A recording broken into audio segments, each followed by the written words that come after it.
Halo, selamat datang di channel Gondes Rumpuk. Lama sekali kita tidak upload video ya. Oke, untuk video kali ini kita mengajak teman-teman untuk jalan-jalan ya. Jalan-jalan ini tentu saja dengan tujuan.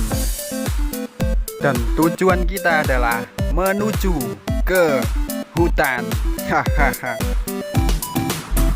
Dan kita pergi ke hutan ini tentu saja ada tujuannya, teman-teman. Dan tujuan kita ke hutan adalah untuk melepaskan atau rilis seekor ular, teman-teman. Kita sengaja mencari tempat yang sejauh mungkin dari tempat pemukiman penduduk, teman-teman. Karena mengingat ular yang kita rilis kali ini merupakan ular yang tidak bisa dianggap remeh atau cukup berbahaya, teman-teman. Tapi perlu diingat, seberbahaya apapun seekor ular, seberbisa apapun seekor ular, tetap saja dia adalah makhluk ciptaan Tuhan yang memiliki hak untuk hidup, teman-teman. Dan perlu teman-teman sadari bahwa mereka juga memiliki peran yang cukup penting di kehidupan kita, meski secara tidak langsung, teman-teman. Dan karena saya sudah cukup lelah untuk berbicara, maka selamat menyaksikan. Masih jembrot dalah,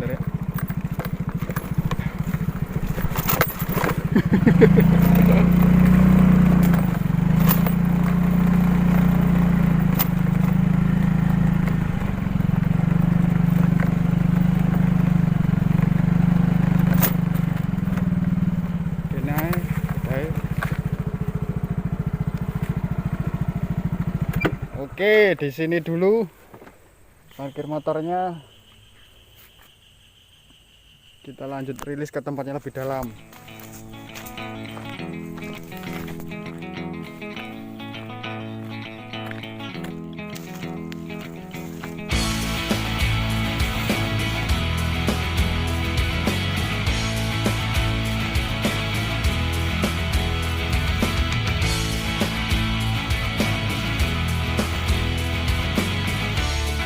Oke, teman-teman, kita sekarang sudah berada di hutan ya. Seperti kita lihat, ini adalah sebuah tempat yang jauh dari pemukiman. Ini benar-benar di dalam hutan. Nah, dengar sendiri suara hewan-hewan liar. Ini bukan soundtrack ya, bukan bawaan dari soundtrack loh ya. Memang dari sini. Itu tadi suara burung liar yang ada di hutan sini. Nah, seperti yang pernah kita bahas dulu, sebelum merilis atau melepaskan hewan liar, kita harus memperhatikan pertama adalah range dari lingkungan. Apakah tempat yang akan kita tempati untuk merilis hewan tersebut masih dekat dengan masyarakat, dengan pemukiman. Dan kedua, ketersediaan sumber air. Nah, ini seperti kita lihat di sana tadi. Kemudian itu tepat di bawah pohon itu ada sumber air itu. Nah, nanti mungkin saya rilis di pohon itu aja, karena Trimeresurus insularis atau ular hijau ekor merah suka di tempat yang teduh, di tempat pohon yang rimbun seperti itu. Tapi saya lebih pilih yang itu aja, lebih rimbun ini. Selain ketersediaan air dan jarak dari lingkungan masyarakat adalah ketersediaan pangan, ketersediaan pakan dari hewan tersebut. Nah, karena ini adalah dekat dengan sungai, maka tidak menutup kemungkinan bahwa hewan-hewan kecil seperti katak, kadal, dan tikus-tikus kecil, mamalia kecil di sini saya yakin masih banyak, karena ini masih area hutan, teman-teman. Saya yakin dia masih bisa survive di sini. Oke, ini sepertinya sudah prospek menurut saya untuk rilis Trimeresurus insularis ini. Tapi saya coba cari tempat lagi, barangkali ada. Saya coba explore sedikit, keliling-keliling di daerah sini. Apakah ada tempat yang lebih cocok?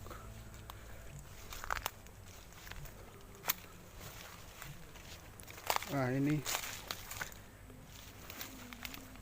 saya coba sebisa mungkin untuk merilis ular ini lebih jauh dan lebih jauh lagi dari pemukiman. Nah, sebisa mungkin saya rilis ke tempat yang susah dijangkau, ke tempat yang susah dijangkau oleh orang-orang, sehingga resiko bertemu atau konflik dengan manusia itu bisa diminimalisir.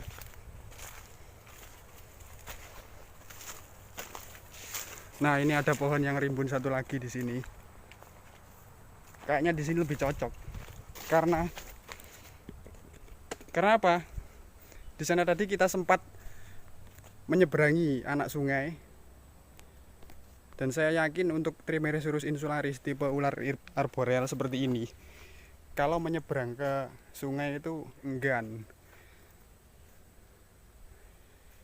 Kita lihat lagi apakah ada tempat yang lebih cocok untuk merilis ular ini. Ini masih luas loh hutannya ini. Tapi kalau insul itu daripada di tempat yang terbuka seperti ini, menurut sepengalaman saya mereka itu lebih suka di tempat yang seperti itu. Ya, rimbunan seperti itu, rumpun bambu gitu. Pokoknya yang kayak gini-gini itu sukanya itu. Oh ya, kalau teman-teman keluar ke hutan, hati-hati karena banyak tanaman berduri. Nah, seperti kita lihat ini. Ini kalau kena, rasanya seperti kena gigitan ular koros. Lumayan rasanya sakitnya. Oke, kita terus masuk ke hutan. Kita cari tempat yang lebih cocok lagi. Mana ya kira-kira? Kita sudah menyeberangi sungai. Ini masih di sekitar pinggiran sungai loh ini. Tuh. Ini saya masih carikan tempat yang apa ya? Yang nggak jauh-jauh amat dari sungai. Oh, burung apa itu? Nggak jauh-jauh amat dari sungai, tapi sejauh-jauhnya dari lingkungan masyarakat. Nah, ini kayaknya cocok ini. Sebentar, kita telusuri dulu.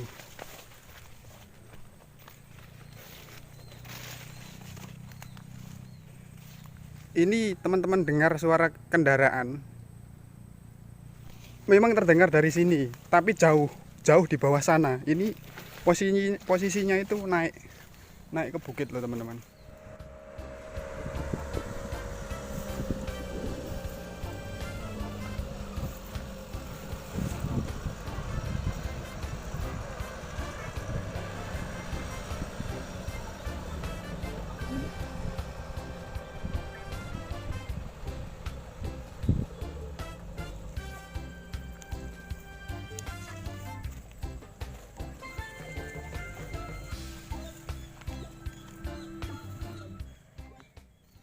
Jadi memang jarak dengan jalan raya ini masih sekitar 1 kiloan.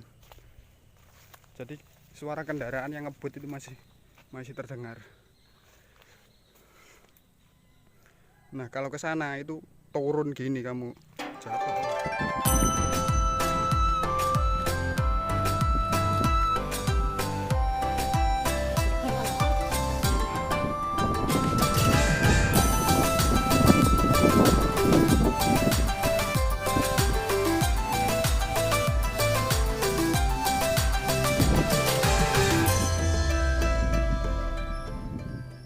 Jatuh kamu.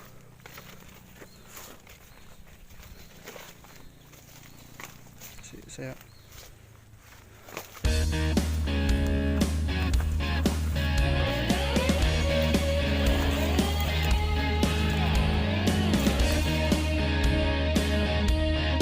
Oke teman-teman, setelah wirawiri dari sana tadi, saya lebih mantap untuk melepasnya di sini saja. Ini masih ada rimbunan, tempatnya juga teduh. Nah, ini lebih cocok sepertinya. Di tempat rimbun seperti ini sepertinya lebih cocok untuk habitat ular pohon seperti ular hijau merah ini. Oke, langsung kita rilis saja di sini. Oh ya, sebelum kita berinteraksi dengan ular berbisa, kita sangat tidak disarankan untuk memegangnya secara langsung dengan tangan kosong. Nah, disarankan menggunakan alat.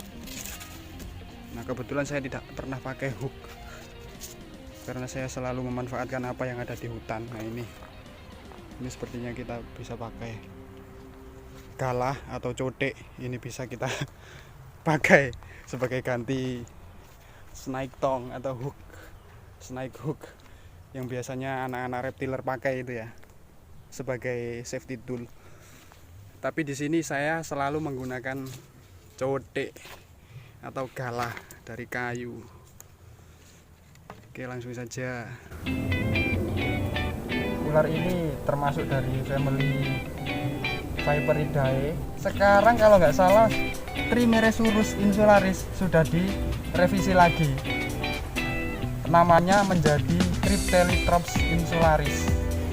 Tapi saya masih tetap sebutnya Trimeresurus insularis. Saja kemarin saya dari teman-teman mengatakan upload foto gitu kan, gambar ular ini dikasih hashtag Cryptelytrops insularis, dan saya tanyakan, loh, bukan Trimeresurus ta ini? Katanya sudah direvisi Trimeresurus insularis menjadi Cryptelytrops insularis.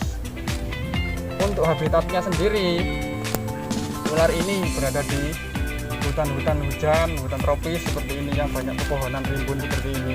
Kebiasaan dari ular ini ya ini arboreal atau berada di pepohonan. Persebaran dari ular ini mulai dari Jawa Timur, Bali, kemudian Pulau Rote, Binca, terus Pulau Komodo. Di Indonesia bagian untuk makanan dari ular ini adalah katak, cadal, kemudian tikus-tikus dan mamalia kecil lainnya. Pertahanan dari ular ini adalah menyuntikkan bisa ke lawannya, termasuk juga untuk memangsa. Dia menyuntikkan bisa ke dalam mangsa sehingga dapat melemahkan mangsa atau lawannya. Tipe bisa dari ular ini adalah hemotoksin dan prokoagulat.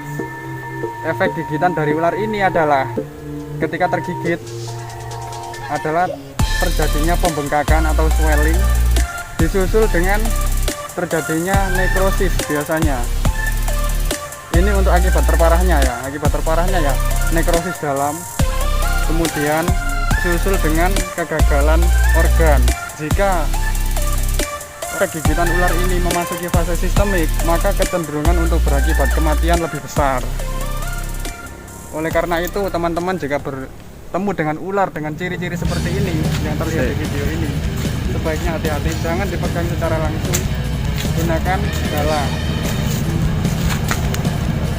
untuk mengambilnya ke tempat yang lebih aman.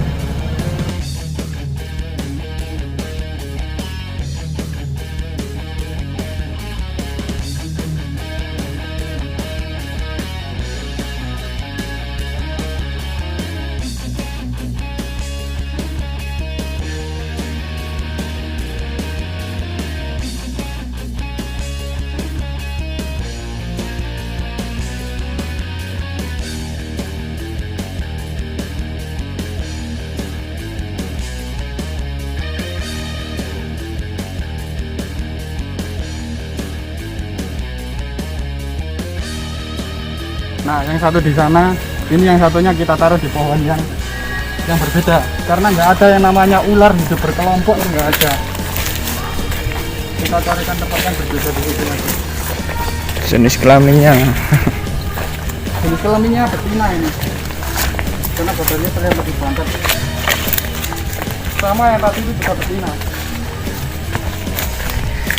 Oke, kita lepaskan di sini saja. Nah, oke. Untuk melepasnya jangan ditaruh seperti ini ya, jangan ditaruh seperti ini. Nggak mungkin mau keluar karena kecenderungan ular hijau ekor merah itu lebih suka naik. Pengennya naik terus. Jadi kalau gini terus diganggu kayak gini ya, dia pasti nyari tempat untuk naik. Gimana caranya dia naik? Nah, tuh muncul dia.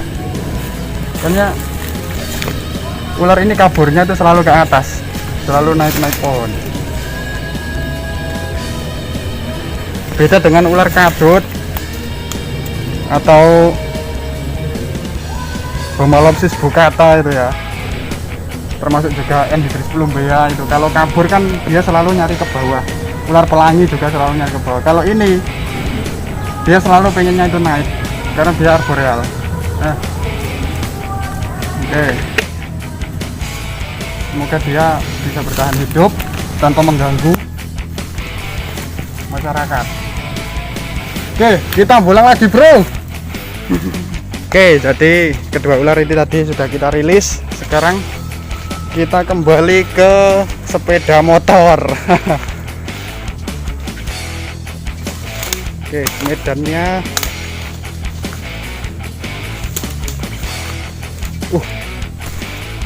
sengaja saya cari medan yang sulit untuk diakses karena yaitu tadi menghindari supaya ular itu tidak terjadi konflik dengan orang. Oh, kameramennya itu lihat, kameramennya di kamera. Kameramennya mau jatuh guys.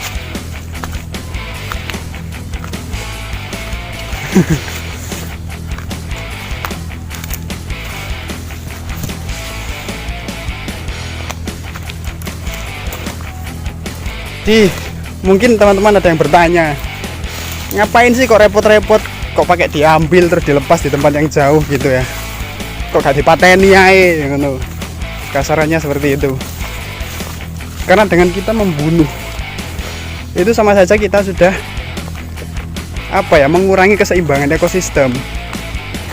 Karena peran ular di alam memang kalau terjadi konflik dengan manusia, ular ini bisa berbahaya, tapi peran hewan-hewan ini di alam adalah kita perlu tahu bahwa ular adalah predator alaminya, salah satu predator alaminya tikus. Jadi sawah seperti ini kalau tidak ada predator alami dari tikus, ya perkembangbiakan tikus semakin nggak terkendali, semakin tidak terkendali, dan bisa merusak tanaman seperti ini dengan seketika.